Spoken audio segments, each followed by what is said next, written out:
Welcome to the Roundtable Perspective. I'm your host, Tom Roach. I'm joined today by my guest, Dr. David Detmer, to discuss the progressive rock band Renaissance. Thank you for joining me. Pleasure to be here. Thanks for having me. So you told me about how you first heard Renaissance. Could you describe that again for us? Yes. So I was 16 years old in 1974 in Topeka, Kansas, and I loved music, as I have done my whole life. And so one day I'd scraped up just enough money to buy one album, went to my local record store. I no longer remember what album I was planning to get, but there was one I had in mind. And shortly after I arrived, they put a record on the turntable, and I was just transfixed by it. I'd never heard music like that before, and I found I couldn't leave the store. I had to loiter in the store for 45 some minutes until the whole album was over with, and then I found out it was the album Turn of the Cards by a band called Renaissance, whom I'd never heard of. So I bought that album instead and took it home and played it again immediately, and I've been listening to Renaissance ever since, and now I've written a book about them. And you've got a lot of hours of study in then. Indeed. On this. Yes. That's interesting because you have a Ph.D. in philosophy, and you've written about Habermas and some other philosophers, Sartre, yeah. Yeah. But what do you see of value in a progressive rock band that attracts your attention at this point? Well, you're right. My background is philosophy, and Yeah. I've written 5 books on philosophical topics, so it's not always that I write about music, but I do love music, and one excuse I have for doing it is right here at PNW, one of the courses I teach is called Human Experience in Art, Literature, Music, and Philosophy. So I do deal with music. And I've written on some other rock bands in the past, Pink Floyd, for example. Yeah. And I got the idea I'd like to do, a whole book on a band. And I thought, there's never been a book written on Renaissance before. And so this is also something of an attempt at canon formation. So Renaissance, right now, their status, they're not a terribly famous band. I think they're not as well known as they should be. And so I'm hoping by starting the ball rolling of getting some literature on them, that'll maybe help them to be more noticed. One thing that also encouraged me in it is around 2019 and 2020, some of their classic albums were re-released in deluxe editions, multiple discs where it have live concerts and so on and so forth, which shows there is some interest in them. So that's part of what motivated me as well. Well, so you see some merit here that's being overlooked. Yes, exactly. Let's talk about that. I mean, Sure. What's special about this band? Well, what's special about them, part of it is the progressive rock genre, where the music is longer, more complex. You have multi-section suites. More interesting things are done with alterations in time signature and dynamics and key changes. It's just more complex, more involved music. And then in terms of Renaissance in particular, they're different, I think, from some of the other progressive rock bands like King Crimson or Yes or Emerson, Lake and Palmer, in that their classical music influences are not so much the sort of dissonant, astringent modernists like Bartók and Stravinsky. It's more late romantic music, especially Russian music, Tchaikovsky, Rimsky-Korsakov, and so on. So their pieces tend to have very beautiful melodies. And in the classic period of the band, they had a lot of personnel changes. But the best period of the band, their lead vocalist, Annie Haslam, I think is just an extraordinary singer, just with a gorgeous voice, a beautiful timbre to her voice. And so you have these very beautiful melodies sung by a great singer in these very sort of involved, complex arrangements. So there's really a lot to sink your teeth into. A lot of sort of popular music, these 3-minute tunes, they're fun to listen to, but they're kind of dispensable. Whereas this, I think, has something of the weight and gravity of the best classical music. So if we take this Annie Haslam, Yes. For example here, how would you compare her to someone like Grace Slick, who is also a well-known singer but doesn't have the classical training? Yeah, Grace Slick, I think, is a wonderful singer. I'm not here to put down Grace Slick. Right. But Annie Haslam was classically trained by an opera singer. So she sings with great clarity, Another thing that I think is really unusual about her is she's able to sing with a lot of power, but without it having the sort of bellowing, quality that you hear from some opera singers or other singers who are trying to sing with power. So there's this kind of grace and subtlety to it, even when she's singing with a lot of power and precision. And as I said before, I think her voice just has an unusually beautiful sound to it as well. And then she also does a lot of sort of acrobatic, sort of trills, leaping about from octave to octave with perfect pitch control in a way that always serves the music. Some virtuosos, whether they're instrumentalists or singers, a lot of it has a kind of show-off quality. Not so in her case. It's always done to sort of serve the song. And the principal composer, a man named Michael Dunford, who was their guitarist, he would write specifically for her voice. So he would write pieces that would sort of show off these acrobatic vocal skills she had, where it actually did serve the song rather than just be a way that she could show off her talent. And she had an extraordinary vocal range, I'm sure. Yes, she was able to hit very, very high notes without any noticeable strain. And in quite a few of their pieces, she would sing, she would show off her whole range. She'd sing at the bottom of her register, in the middle of her register, and way up high at the same time.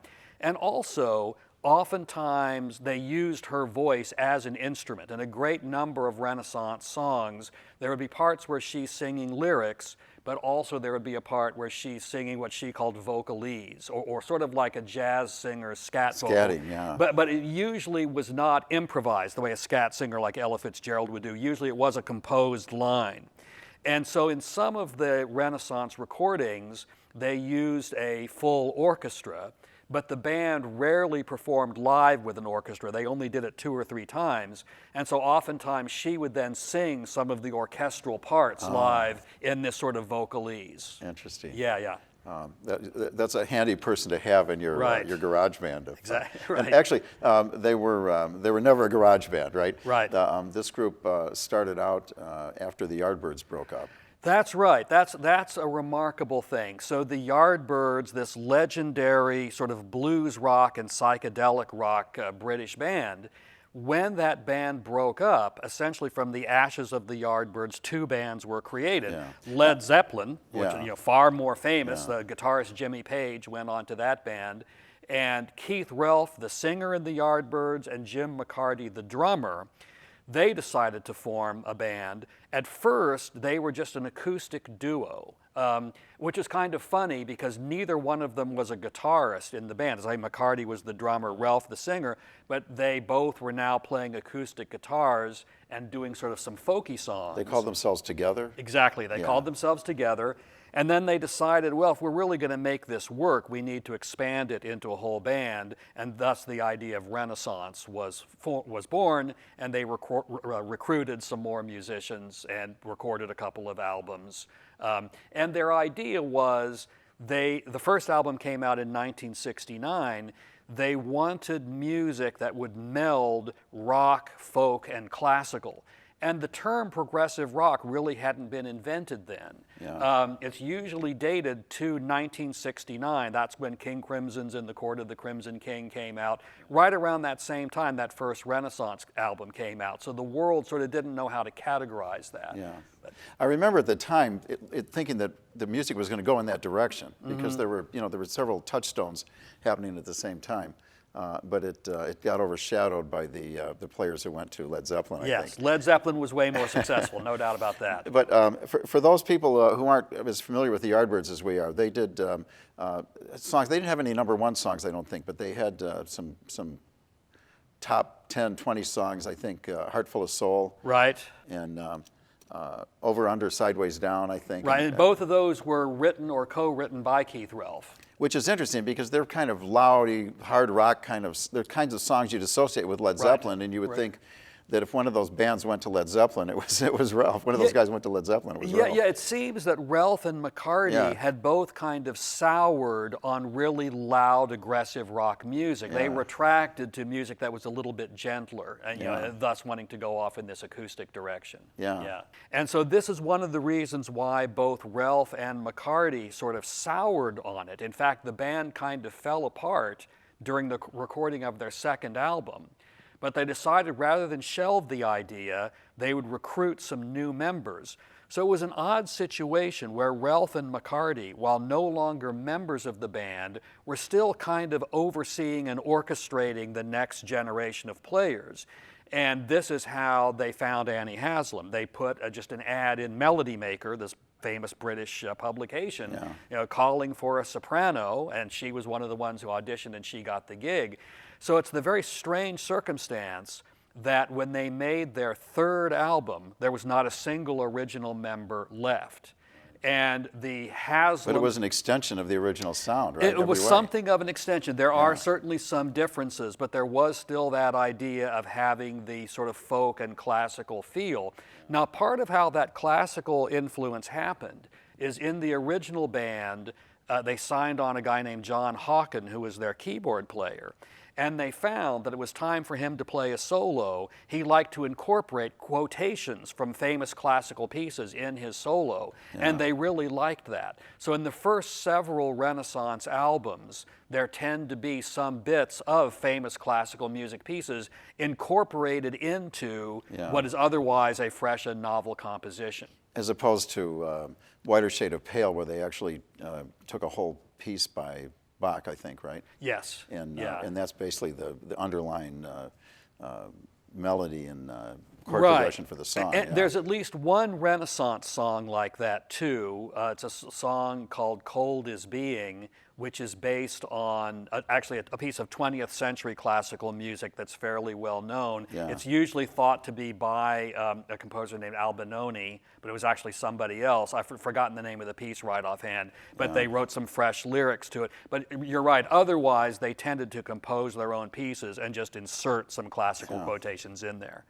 So it's interesting. The Byrds are known for having combined country and rock, and we think about Dylan putting together rock and folk music, and if we look at classical music, there's always been this connection between folk music and classical music. They were always looking for themes from there, but here's this band that nobody ever knew of, really, hardly know of anywhere, and they put three of those things together, right?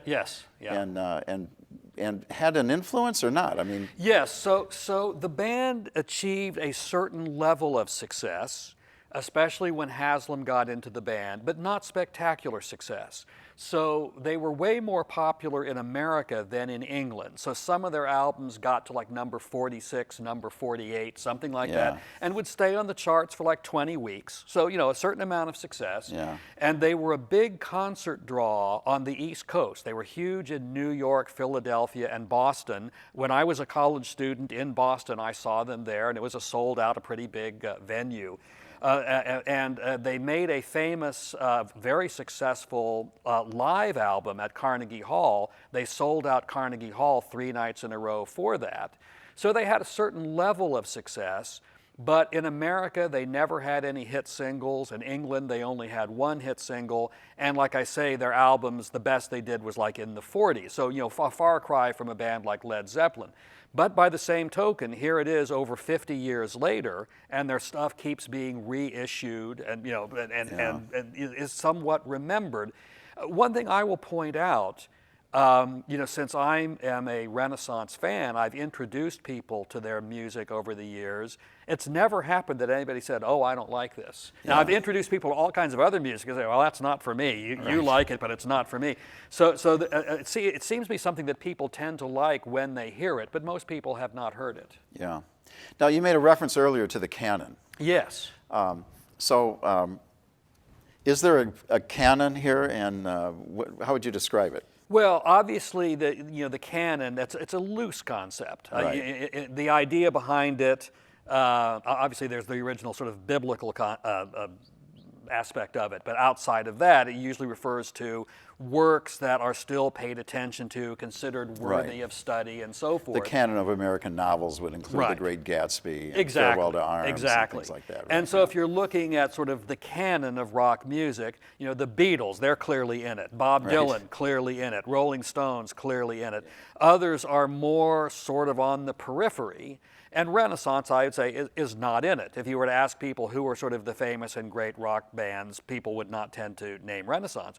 But we know in all of the arts, you mentioned literature, painting, music, and all of them, people move around in the canon. I like to use the example of El Greco in painting, how, you know, for several hundred years he was pretty much forgotten, but Picasso was a huge fan of El Greco and helped sort of bring him back. Really? I didn't know that. The Metropolitan Museum of Art, at Picasso's urging, bought one of his paintings for $625, and now it's worth millions. Oh my you know, gosh. so those things do happen. And so I mentioned that no one had ever written a book on Renaissance before, and one of my motivations in choosing to write on them is I think they are underknown, underappreciated, and I think if they are heard more, they can rise somewhat in the canon and be seen as an important band. There is, we were talking about the canon of rock music. If you want to get into subgenres like progressive rock, sort of like the first tier would include, you know, King Crimson, Yes, Emerson, Lake and Palmer, Jethro Tull, Pink Floyd, and Renaissance is kind of one rung below that. People in progressive rock know about them, but they're sort of not quite up at that level. But it seems you're saying that they're maybe a little more refined than those other bands. Yeah, I'm not sure if refined is the right word. It's a different, it's a different style. I'm trying to think of a word that isn't so judgmental, but they seem more sophisticated. I've listened to them recently. No, I don't know that I would say complex. No, I don't think I would agree with that. I mean, like King Crimson, I think is very, very complex. I mean, to me, the difference is just more that those King Crimson and Yes, for example, are taking more inspiration from people like Stravinsky and Bartók, where there's a lot of dissonance, a lot of sort of harsh sounds. Yeah. And Renaissance, it's more from the late Romantic period. So I think those other bands are also very sophisticated and very complex, but just sort of a different Yeah. style. And the musicianship, you think, is... I think the musicianship in Renaissance is very, very strong. I already mentioned Annie Haslam's singing. Another thing that is really great about that classic lineup, and here I would make a comparison to the Beatles. Yeah. It's often said about the Beatles, well, they weren't these tremendous virtuoso instrumentalists, but what you find is all of them were very, very good at serving the song. You know, Yeah. George Harrison on guitar, he's not trying to show off how fast he can play. He's trying to play something that'll fit the song. And that's very true of the Renaissance players. So John Tout was the keyboard player, mostly playing piano. John Camp was the bassist. Terry Sullivan, the drummer. All of them very, very skilled at serving the song and playing in a variety of styles. Michael Dunford, the guitarist, he was probably the least accomplished as an instrumentalist, but he was the main composer, so that was his big contribution. So he would tend to play sort of simpler parts, but he played them just fine, you know. So I'd say the other players were really quite excellent. In terms of your own taste, what's your favorite album, your favorite piece? What attracts you most? I think probably my favorite is still Turn of the Cards. But there are several others. They made about 5 albums in a row, which was their peak, that all are just really, really good. But I suppose Turn of the Cards is my favorite. Now, part of the story of Renaissance, and this is true of pretty much all of the progressive rock bands of the period, is as tastes changed in the late 70s and into the 80s, they started to struggle. So Renaissance kind of tried to adapt their style to newer musical trends, using synthesizers and doing sort of shorter tracks and using those god-awful drum machines and things like that. Right. And those albums, I mean, there's some good We're showing our age by complaining about the drum machines. Exactly. There's still some good stuff on those albums, but the band members themselves have confessed they think this was a mistake. They were just kind of trying to stay current and so forth. But then the band disbanded for a while, but they've had a couple of comebacks, and the most recent one, I'd have to look up the year. I want to say 2009 off the top of my head. I could be wrong about that. But in any case, they made a really strong album called Symphony of Light. and then they have continued to perform in concert, although I think not now during the pandemic, but right up to that they were. Annie Haslam still fronting the band, and where they're mostly playing their classic works from the 1970s. Yeah, interesting. Now, what about this Keith Relf? Keith Relf, yes. What's his story? He's sort of central to all of this, right? Yes, he and McCarty essentially were the ones who started the band, and his is a tragic story. Here he was, a big superstar, the lead singer of the Yardbirds. And so then when the Yardbirds broke up, his various musical ventures weren't quite as successful. He suffered from poor health. He had emphysema. I think he was a heavy smoker. He had emphysema. And I can't remember if he and his wife divorced or they were just separated, so he had these family troubles. And then tragically, he died young. He was electrocuted playing his electric guitar at home. He evidently didn't have the right adapter, so he made some crude one himself, and plugged it in, and he died playing his electric guitar. So it's a very sad story.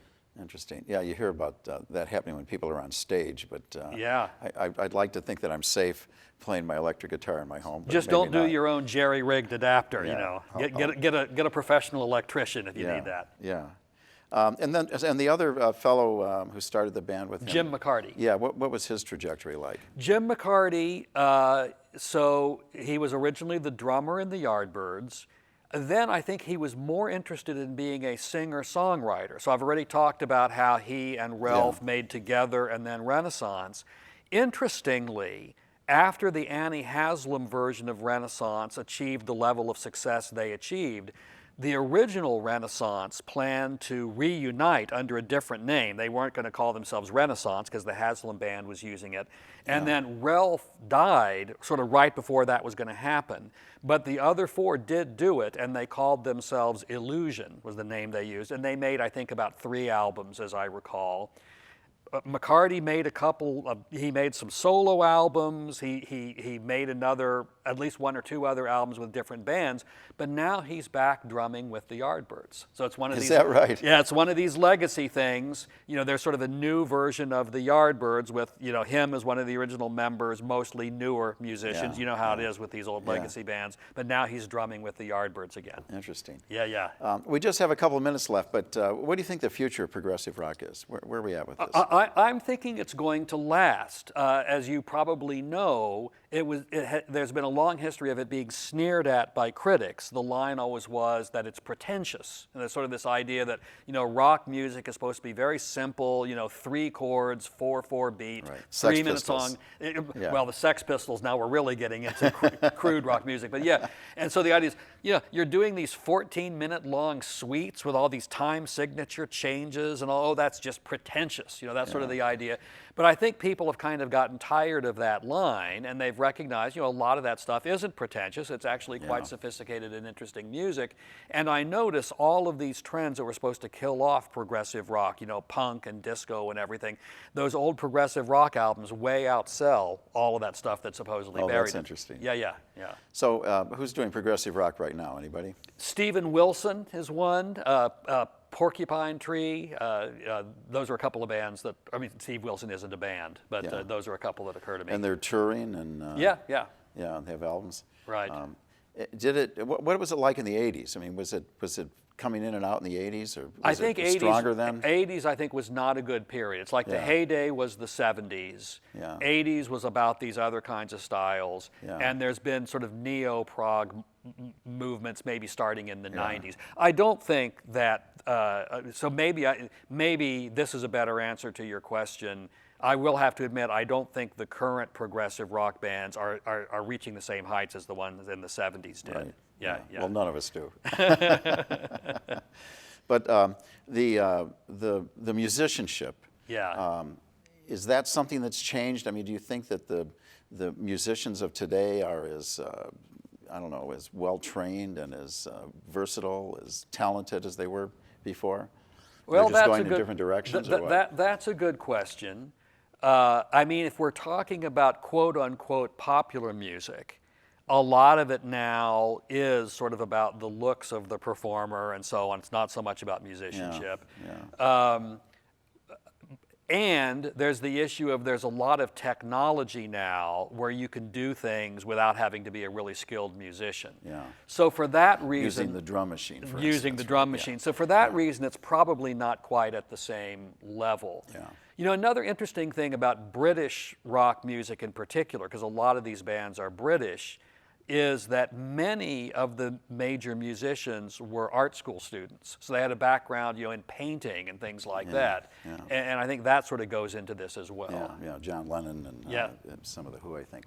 Well, that's all the time we have for our program. Thank you to Dr. David Detmer for joining me today on Roundtable Perspective. I'm Tom Roach. See you next time.